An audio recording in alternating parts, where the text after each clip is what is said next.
Hey Tricksters, this week I'm going to teach you how I combat jet lag.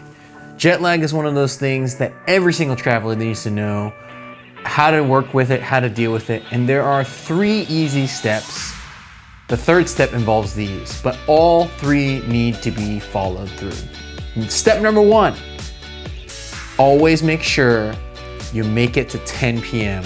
when you get to the location that you're at, okay? So basically, go to bed at 10 p.m. You can take a nap. The nap cannot be longer than 30 minutes, okay? 30 minutes, that's it. You can even take 2 naps if you get there at 6 a.m., okay? But if you get there in the afternoon, you really can only take 1 nap. 1 nap or 2 naps. You can take really short naps is basically the thing.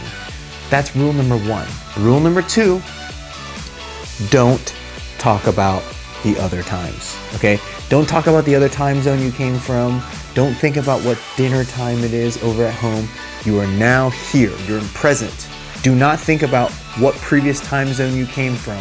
Don't think about any of those things. You are here now. So the moment you start doing that is when you start reprogramming your brain to thinking about the other times. And what I'm trying to do is make sure you don't think about those other times, all right? Step 3 is these wonderful supplements that I take when I'm traveling, okay? First, you have melatonin. It is essentially the hormone that gives you the sleepiness. So you have melatonin and cortisol, and those are the 2 hormones that regulate whether you're asleep or awake, okay?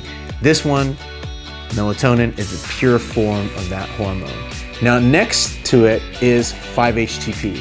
Now, 5-HTP is really great for increasing your serotonin levels, but it also is a precursor to melatonin. So if you take the 2 of them together, you're probably gonna sleep through the night, okay? It's not guaranteed because some people have really out of whack circadian rhythms, but you're likely gonna sleep through the night with melatonin and 5-HTP. The next thing is B12. B12 is great because, you know what?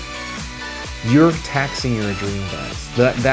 The organ that is responsible for giving you that cortisol bump, that awake hormone, it needs a little regeneration. I always take a little B12 just specifically for that. And then you have counterattack or any immune booster I highly recommend as well. Immune boosters are great because essentially what they do is boost up your immune system. This one in particular gives you all the nutrients you might need to boost your immunity. When you're traveling, you get sick often. You got people coughing, you got being stuck in a plane, you got, a lot of stressors going on. One of the big things I like to do is prepare myself by giving myself those immune boosters, okay? So these are the supplements I take, but please remember steps 1 and 2, which is go to bed at 10 p.m. or after, especially that first night and the second night, really important to do that. And also, don't take naps longer than 30 minutes, and don't think about the other times. That's simple.